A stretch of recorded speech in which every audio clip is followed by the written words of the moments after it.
Nama aku Najwa Fira Hafsah. Aku Nadia Hauzani. Nah, di sini kita bakalan ngebahas salah satu tahap dalam design thinking, yaitu testing. Betul banget. Jadi tahap ini sering dianggap bagian akhir, padahal bukan bagian akhir ya, tapi lebih ke proses belajar untuk memahami pengguna. Testing artinya simple banget loh. Kita nyobain prototipe yang udah kita buat langsung ke pengguna. Bukan cuma melihat apakah ide kita bagus, tapi kita juga ngelihat apakah ide kita ini menjawab kebutuhan pengguna. Betul. Jadi tujuan testing itu bukan cuma validasi doang, tapi lebih ke belajar dari pengalaman pengguna, apa yang mereka rasakan, apa yang mereka bingungkan, dan apa yang bisa mereka perbaiki.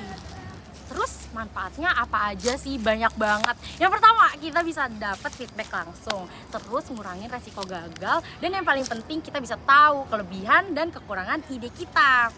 Kadang dari testing itu malah kita tuh kepikiran ide-ide yang nggak sebelumnya kita pikirin gitu loh. Jadi semacam bonus insight gitu.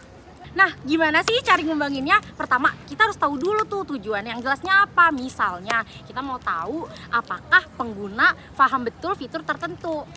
Nah, yang kedua, lakukan skenario dan pertanyaan terbuka. Jangan yang cuma jawabannya iya atau enggak. Lalu lakukan tes dengan moderator, pengguna, dan observer.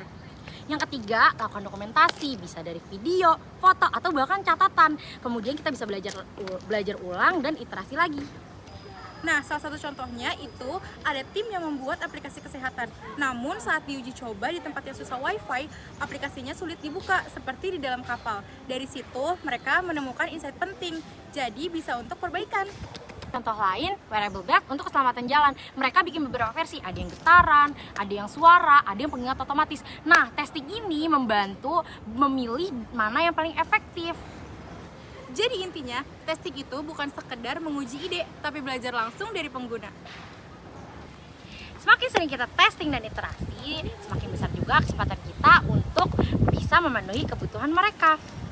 Dan jangan lupa, gagal di tahap testing itu wajar loh. Malahan lebih baik gagal di tahap testing daripada gagal saat diluncurkan.